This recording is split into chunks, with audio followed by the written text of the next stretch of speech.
Welcome to Masters of Self University podcast, your highest source of sacred truths and universal wisdom. Hello, beautiful souls. I'm Rachel Fiori, mystic, spiritual teacher, psychic healer, and founder of Masters of Self University. Join our journey of soul transformation as we deep dive into this latest episode.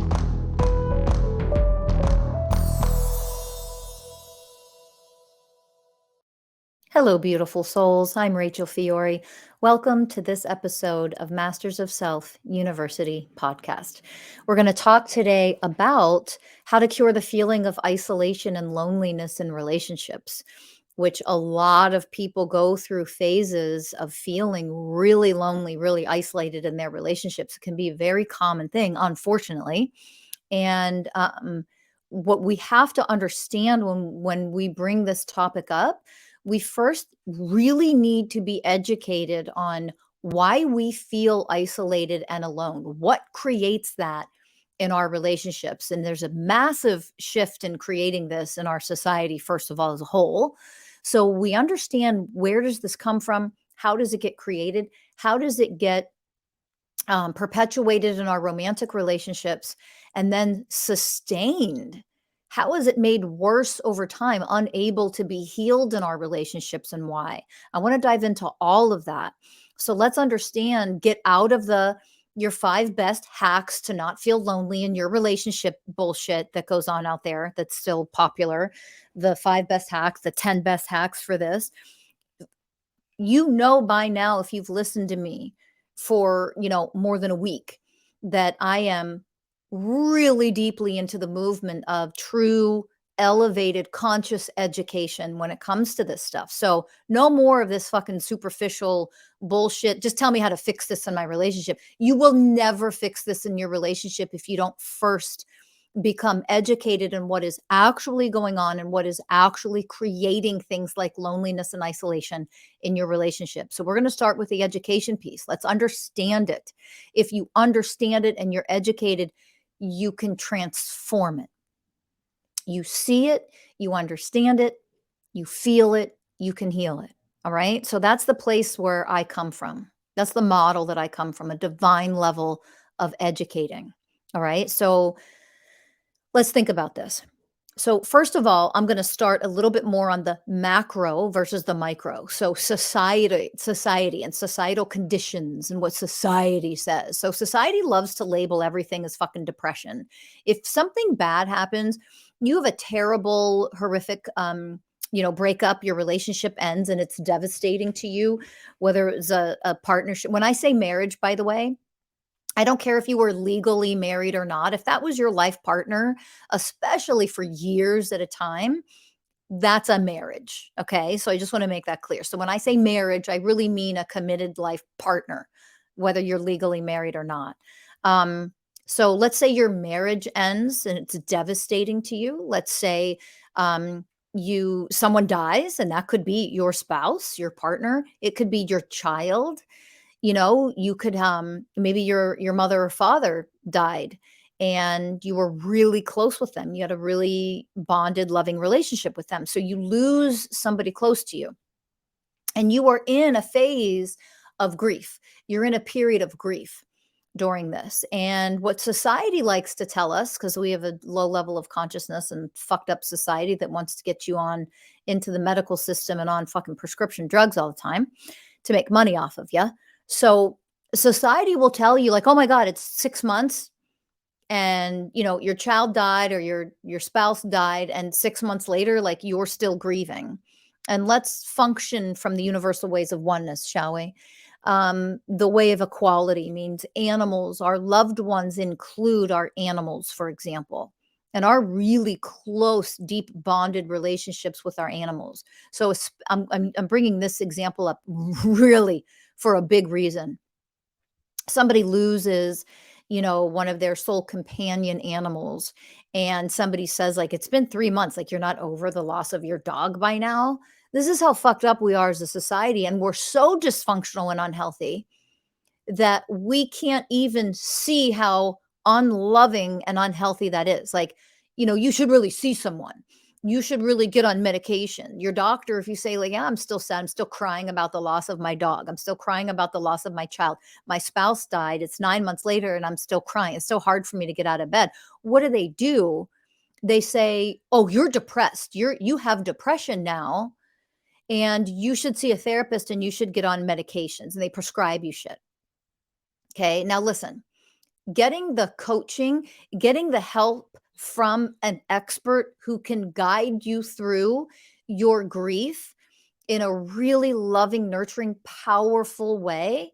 I am 100% of the time an advocate for getting the right professional, the right expert to help guide you through really challenging times, really painful times, especially massive times of grief or trauma. 100% get the support from a professional, from an expert. I mean that 100% of the time. Whether you're ever going to come to Masters of Self University and get coaching for your trauma, your grief or not, find the one that is right for you, no matter what. And we do this here, of course, at Masters of Self University. My entire corporation is run on helping people like this. But when I say that, I am saying that so that you'll get the help you need to heal yourself. That doesn't mean if there's someone else who's amazing and incredible that you can find that is the perfect expert or professional for you, go to them. You have to come here. Just go to somebody. But here's what I want to clear up as I say that. Okay, I want to clarify this. Getting the help you need doesn't mean get the fuck over your grief already. And not one, that is not the same thing. It's not one and the same. Okay. Getting the help you need means, are you moving through your grief, your trauma in a healthy way to alchemize it, to heal it over time? It is immature. It is incredibly spiritual immaturity to think that you can just do some meditation, do a little energy healing, and your trauma should be done, alchemized, poof, after you did this 3 times, or you had the loss of somebody you really loved. And I usually use death and losing somebody as an example for this, because it's one of the worst things we can experience, losing somebody in a lifetime in human form. So they're really painful, right? And doing, this meditation, seeing this counselor, coach, therapist, whatever, doing this energy work, and then poof, you should just be healed in a weekend or a week or a month, or we put a time frame on it. The time frame of authentic grieving while you are healing through the grieving process. See, a lot of people get trapped in grief. Something happened 30 years ago. I'm going to tell you this. I dated somebody many, many, many years ago. I was in a committed relationship with somebody where when he was a child, his sister died of cancer. Okay. And it was like at least a 2-year ordeal where when she was diagnosed to the time that she died, 2, maybe 3 years. And 30 some years later, the parents and the whole entire family were still crying and mourning and getting pictures painted of the child and giving it to this relative for Christmas and having memorials for her, and trying to create a wedding where there was also at this wedding 30 some years later a memorial of the dead child. Like, it was so fucking dysfunctional. Like, that's a sign that people are really fucked up, never healed. You should not 30 years later be behaving in the, like, you're very unhealed if you're still behaving in this way. That's an extreme example, but a real life example. That's an example where 30 some years later, you're still going to weekly therapy because of the loss of your one child. Like, no, massive levels of a lack of healing there. So whatever therapy you're getting, and I'm not blaming the therapist, isn't working though. The methods you're using, they don't work, or you refuse to heal for whatever reason. That's an extreme example. Okay. So when I say there is no real timeline, that's not black and white, and it isn't simple. The other extreme is what society tells us we're supposed to like get over it, especially within a few months. Get the fuck over it. Or you're depressed, you have a problem. This should be healed by now. We tend to operate from these two extremes because we live in our ego. We're a lower level of consciousness. We don't yet know what it means to be in balance. Okay?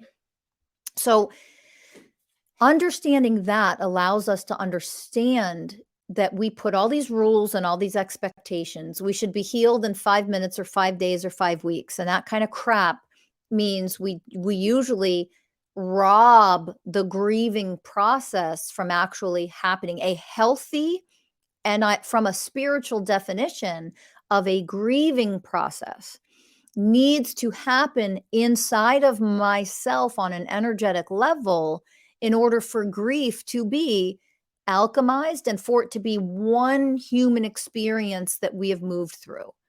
Okay. So, as a divine soul having a human experience, I will move through the grieving process, say, of an end of a relationship, or the loss of my dog, or the death of my parent or spouse or child, or dearest friend, one of my loved ones died. Moving through that grieving process, there is a very healthy, powerful way to do it in order for us to have that be one of the thousands, if not hundreds of thousands, experiences that we have as a human. Getting trapped in that grief, my extreme example of a family 30 some years later, completely unhealed over the loss of a child. Also, ignoring and denying our grief, like you should just be over it in 5 days or 5 weeks. None of those allow us to actually heal our grief. And grief means feeling isolated, feeling lonely. I'm giving an example of grief so that I can circle back to loneliness and isolation in our relationships. Okay. Because we feel things as humans. We feel negative emotions. We were scared. We had trauma. We had a bad day. We had something happen to us, a challenge in life where maybe you're fired from your job. You just lost your career. Maybe your business just went under. And when we don't know how to truly process what this means, how to connect to our divine selves, which all of these words I'm using is an energetic process. There is an action to take to actually do this. It's not just saying you're processing. When you don't know what that means at an energetic level, then you're not processing anything. Okay. Connecting, going to the center of your heart chakra, your heart center, connecting to the center of the center of the center of your heart chakra is the connection to your soul, literally. This is an energetic process. And yes, this is precisely what we teach you how to do at Masters of Self University in all of our coaching programs. We teach at the energetic level. When you connect in this way energetically, you are connecting on an energetic level to the light, the divinity, the higher soul that you are.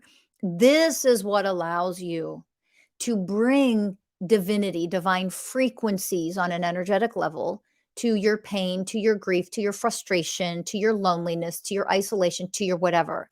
This is what allows you to heal things like grief and sadness and loneliness. It is an authentic alchemizing process. We are transforming the energies. It doesn't mean you should not feel grief for a period of time, however long that means for you. The variable of how long you're going to move through this grieving process of the loss of your job or somebody died or whatever, the end of a relationship, is whatever it is, as long as you are connected at the energetic level to the light, the divinity that you are, to your higher soul, to the center of the center of the center of your heart chakra. As long as you're connected there and you learn what that energetic process is, you will move through a grieving process, whatever appropriate time is defined for you by your higher soul, however long that needs to take. And it can be sometimes just days or weeks or months. It can be a matter of 6, 7, 8, 9 months later, you went through grieving for 9 straight months for this. and you truly did it connected to the light, to the divine being, to your higher soul. You were energetically connected and you understood what that meant this whole time. Then it is a process that length of time that you grieve is going to be unique to you. It will never end. You will never grieve. The grief will never go away if you think time heals shit. Time doesn't heal a fucking thing. Energetics is what heals. Understanding the energetic process of the stuff that we all function on an energetic level because we are all energy. Everything is energy. Okay. So when you learn that and learn how to move through sadness, loneliness, grief, isolation, anger, trauma, whatever it might be, now you're alchemizing. And then it was, okay, now I can look back. My grief is over. I've alchemized this. I feel lighter. I am more elevated. I'm more expanded as a divine being. And I can look at this from divine eyes, from my divine sight, and I can see what this experience has brought to me. What has it taught me? What has it gifted me, even if it was a horrific experience? We can't achieve that spiritual maturity, mental maturity, emotional maturity if we are trapped in our emotions with no way to alchemize and elevate out of them. We are meant to elevate out of them. But if we can't be in presence with them first, and here lies the key to the loneliness and isolation in your relationships. If we cannot be present, fully present, the way of presence is one of the universal ways of oneness. If we cannot be in the way of truth, which is one of the universal ways of oneness.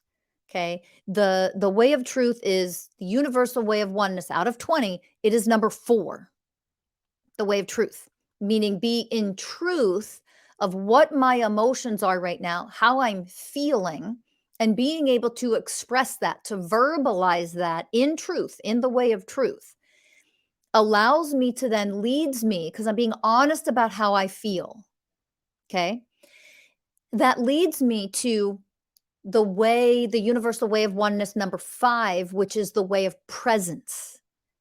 If I am in presence with my emotions, true definition, enlightened definition of the way of presence, then that leads me to the way of connection. That's universal way of oneness, number 6. Truth leads to presence. Presence leads to connection. Connection leads to compassion, which is the way of oneness, number 7. It's the 7th way of oneness. And I could go on and on. These ways of oneness, when I become the way of surrender to my grief, and it mentioned that one, the way of surrender to my grief is way of oneness number 3. So when I am able to be this for myself, I am elevating as a divine being. I am becoming more enlightened. And yes, my grief, my loss can actually elevate me towards a more enlightened version of myself if I can move through these ways of oneness during my time of pain, of loneliness, of loss, of trauma. Do you understand? I learned what it means to surrender to what just happened, because that relationship really is over, or I really did lose my loved one, they died, right? Just not resisting the truth in that, then you're right there in the way of surrender. If I'm in the way of surrender, I am then led to become even a little more elevated, which is the way of truth. If I'm in the way of truth, I am the way of truth. It leads me to be able to be in presence with what is, with the pain, with the sadness, with the frustration or anger, with the whatever negative emotion that is moving through me energetically. Okay. So to be in presence is in our relationships. When we have something bad happen, I had a really bad day. Oh my God, I'm overwhelmed right now.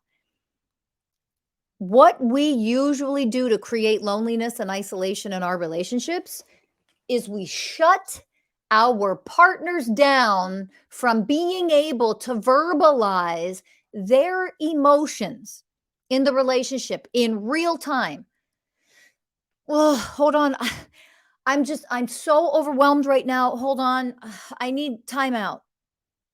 And then our partner, with their emotional fragility and immaturity, oh, don't take it out on me. Don't you just change the tone of your voice. Talk to me in that really soft way where I don't get triggered, is fucked up dysfunction that happens constantly in relationships. How dare you force your partner to suppress their emotion and walk on eggshells around you because you can't fucking handle it, that they are moving through an emotion that is going to verbally come out. That is your emotional fragility. You're forcing your partner to suppress their emotions and expression and speak openly and honestly about how they're feeling in real time right now. You are forcing the suppression of your partner's emotions when you do that. How dare you, in your emotional fragility and immaturity and low emotional IQ, force your partner to suppress their emotions and emotional expression of what they're feeling and going through in this moment? That is where loneliness and isolation comes from in relationships. And then you wonder why your partner turns around and doesn't want to have sex with you. You've just severed an emotional connection or the opportunity to emotionally connect with your partner when they are overwhelmed in this moment. You just severed that connection. You fucking forced isolation. You have forced loneliness. How lonely when I am feeling frustrated or overwhelmed or like I'm drowning, and I express that to my partner, and my partner shuts that the fuck down because my tone of voice changed. And I see this. I have seen this my entire career. I continue to see this with my couples that I coach. It happens all the time. You are forcing a disconnection emotionally between you and your partner. And then one partner has the entitlement, the arrogance, and the audacity to say, we should have sex more. Really? Because you're forcing your partner away from you. You are forcing your partner to suppress their emotion in front of you. They can't freely express what they're moving through right now or how they feel because you can't fucking handle it. And then you want them to have sex with you. This happens all the time in relationships.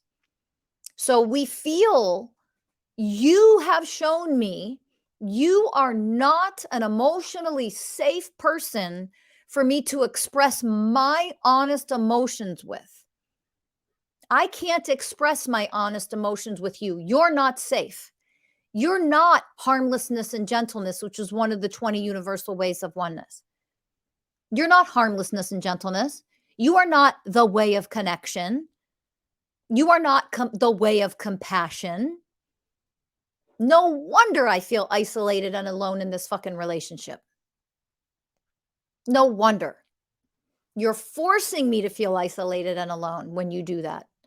Do you guys hear that? Those listening, do you hear and understand that right there? Now, this is not the same thing. We need discernment now. This is not the same thing as one partner in the relationship is triggered, and because they're triggered, they start screaming and yelling and being nasty and taking their behavioral programs are extreme. Nasty, fuck you, bleh, bleh, bleh. I'm not talking about verbal abuse. I'm not talking about abusive behavioral programs that we run because our mental programs are activated, our emotional programs are activated. And now I'm using that as an excuse to verbally abuse you or take things out on you. That is not the same thing as, oh my God, I'm so frustrated right now. That is not the same thing. We have to be emotionally mature enough and grow up enough to discern the difference between a partner who, when they are emotionally distraught or they're frustrated or they're having a bad day, they just absolutely vomit their shit all over their partner. That's abusive. That's not being honest about my emotions. Okay. So we have to be able to discern here. That's not being honest about my emotions. That's being verbally abusive. That's being behaviorally an asshole to my partner. I'm dumping and vomiting all of my shit over my partner, all on my partner, because I'm unwilling to go inside and do the real work emotionally to process and alchemize what's coming up for me. That is separate and different from, discern that from, I am so frustrated right now and I just need to express it. I want to talk about it. I want to share how I'm feeling with you in real time because that is healthy. And if I cannot, oh, time out. Oh my gosh, I can't do this right now. I'm so frustrated or I'm so angry or I am so overwhelmed. I can't, no, I have to set a boundary. I have to say no to this right now.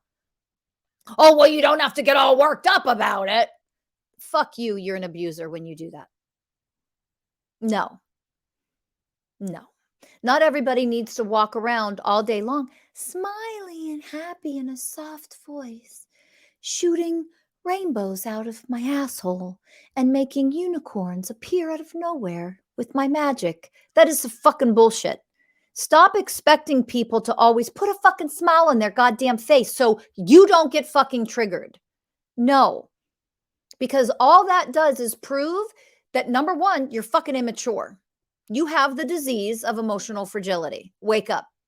And when you have the disease of emotional fragility, when you have that immaturity, that low emotional IQ, you're forcing emotional suppression on your partner. You're forcing that.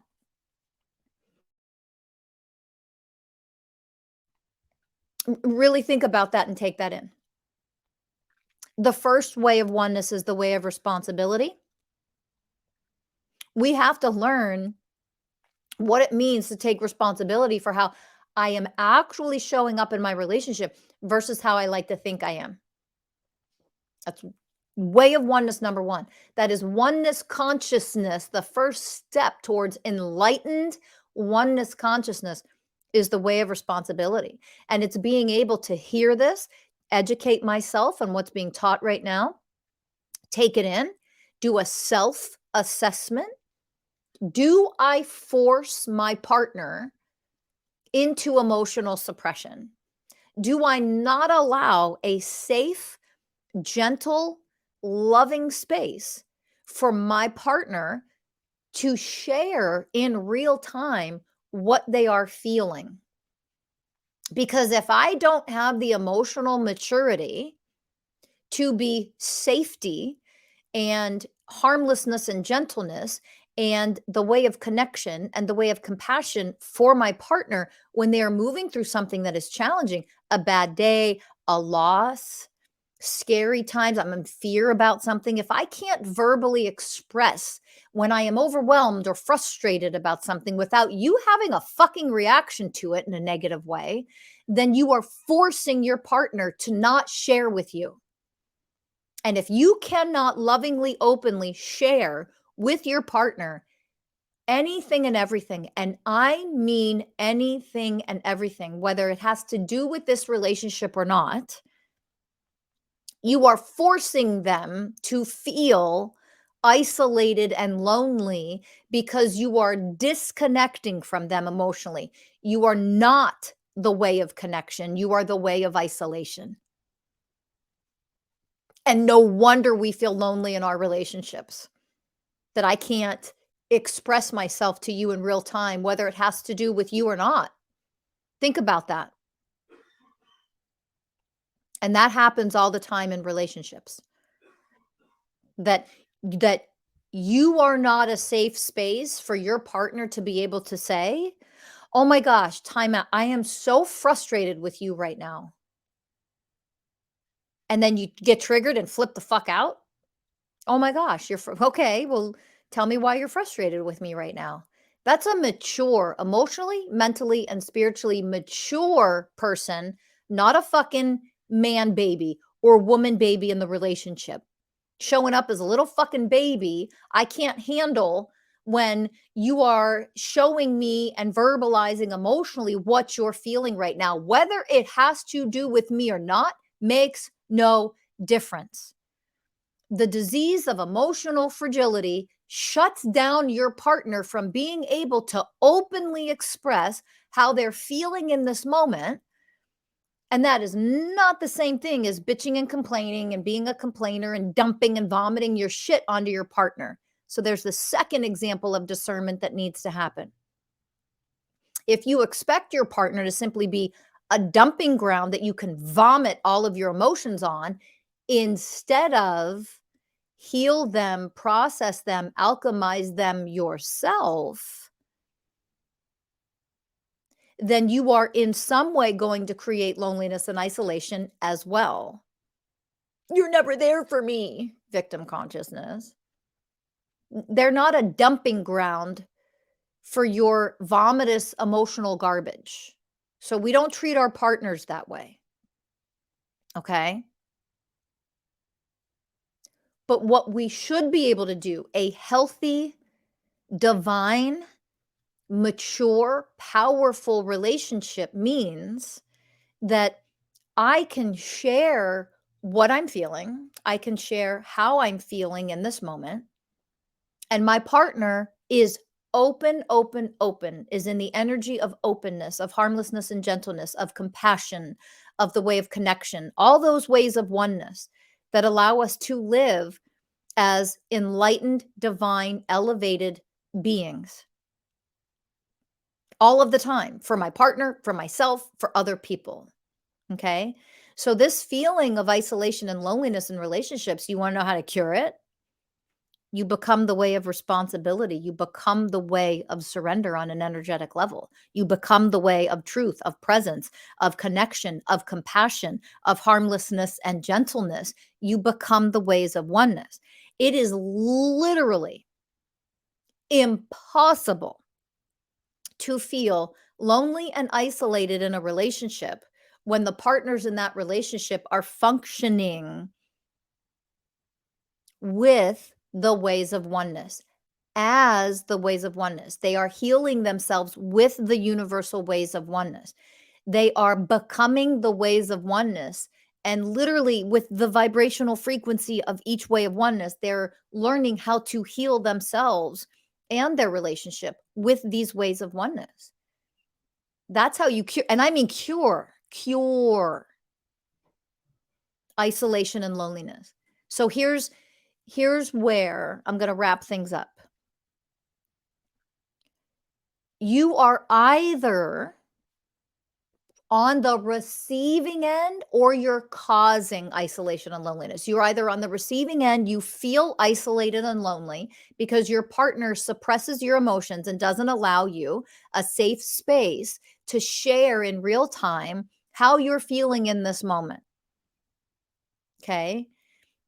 So you're either on the receiving end of that or you're the one creating that in the partnership. So the question is, which one are you? Are you the one being forced to suppress, to walk on eggshells? Or are you the one forcing your partner to suppress their emotions? That is always going to cause isolation and loneliness. And go back full circle to what I basically opened with in this episode, and that in our society, you go to your doctor and you're still depressed, you're still grieving, you're still sad about a trauma, a loss, the divorce, the your spouse dying or whatever it might be, and they're just like, "Oh my god, it's 6 months. You're still here? Here's antidepressants. Here's like you're being taught. We have all been taught. You're not allowed to feel pain. You're not allowed to feel emotions. You should be happier. Oh, just look at the bright side. Oh, but let's look at the bright side of things. All of that is dysfunctional and it's fucked up. No, that means you're avoiding and denying that there's anything dark or heavy or negative to feel or move through, when there is in reality.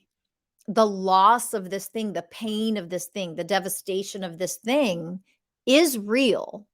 We have human emotions. Our divine souls having a human experience This is reality in this moment, that I suffered this loss, that this devastation, this traumatic thing happened. And so we move through it by embracing the devastation, by embracing the trauma. That means no more denying it, no more avoiding it, no more coping with it, no more ignoring it, like pretending like it didn't happen and just positive vibes only bullshit. This is this energy, these emotions. I'm feeling this way for a reason. These energies are moving through me. These emotions, which are energies, are moving through me. This negativity is moving through me right now. That's reality in this moment. So only fucking delusional people say things like positive vibes only. Don't feel it, ignore it. Change your tone of voice. Be happier, smile more. It's fucking insane. It is psychotic. Instead of that, we deal with reality. Divine souls are here to have a human experience, and part of that human experience includes negative emotions and traumas and unpleasant things. That's part of being human. And so we learn what it means to surrender to that. Oh, this happened. This is awful. My spouse just died. Yeah, that's going to be pretty fucking painful, I would imagine, for a lot of people. And so you learn the way of surrender. This is reality. This really happened. There's no there's no changing this. There's no undoing this. That's what it means to surrender. It means there's zero resistance. You can't change the fact that your spouse just died. So if I'm in resistance to that, I'm insane. I'm living in delusion, mental programs of delusion. I understand this is the reality right now. And I also understand it's excruciatingly painful. That's surrender. And when I'm in surrender, you see how surrender leads me to the way of truth. This really is happening. This did happen. I'm no longer a delusional, unconscious person, spiritually unconscious person. I'm seeing the reality of this. And this fucking reality is awful, isn't it? It's very painful. And I should be able to express that to my loved one, to my partner in my relationship, and not be judged for it or told to get over it or told to look at the bright side. Well, at least, no, no, no, no, no. All of that is fucking psychotic. It's, I hear you. I'm here to listen. How can I support you? What can I do to make you feel loved and supported by me right now in this? Okay. That right there creates the way of connection in a relationship. That creates the way of compassion. That creates unconditional love and support and loyalty, all the ways of oneness. And you're not going to feel isolated and alone in your relationship anymore when you have that. So how do we work towards that? We learn the ways of oneness. And you can start by reading the book. If you haven't already, get the book, The 20 Universal Ways of Oneness. Get it on Amazon. Go to mastersofselfuniversity.com. You can get it on the website. Start with learning those ways and how do I become those ways? Because you want the cure for loneliness and isolation. The ways of oneness will cure that in your relationship. I mean that very literally. Okay. Also, check out the classes we have. Introduction to the Ways of Oneness. Check out those classes. Sign up for a class. Jump in and join the group and join the class and learn how to apply these things to your relationship, to your everyday life. You can't be in isolation, literally. You cannot be in the energetic frequency of loneliness in your relationship when you are becoming the ways of oneness, when you're becoming oneness consciousness, when you're functioning. Think about what oneness consciousness means. Oneness consciousness is every single one of these ways of oneness, all 20 of them, all at one time. Think about what oneness means. If you are in oneness, you are not isolated.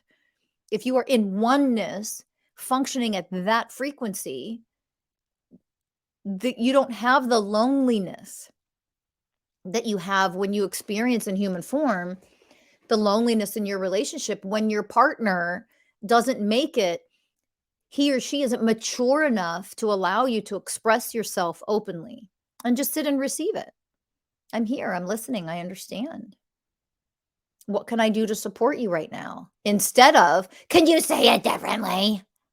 Can you change your tone of voice? That's it's fucking immature. And again, discernment, discernment, discernment. It is not the same thing as your partner coming home pissed off in a bad mood, flipping the fuck out, taking shit out on you, talking nasty to you. That is not what I'm talking about. That is abusive. That is not, God, I'm in a bad mood. I'm so overwhelmed today. I'm so fucking angry today. And I'm so frustrated. That is me expressing how I feel in this moment in real time. And I should have a partner that is safe enough to share that with without that partner getting fucking triggered because my emotions are not happy and positive and just get the fuck. We need to grow up. No wonder so many people feel isolated and lonely in their relationships. Of course you do. You can't not feel isolated and lonely in your relationships when your partner doesn't let you verbally express your emotions honestly, unless they're happy and joy. It's fucking ridiculous. So, how do you heal that? You become the ways of oneness. You learn about the ways of oneness. How do you heal that? You go to mastersofselfuniversity.com.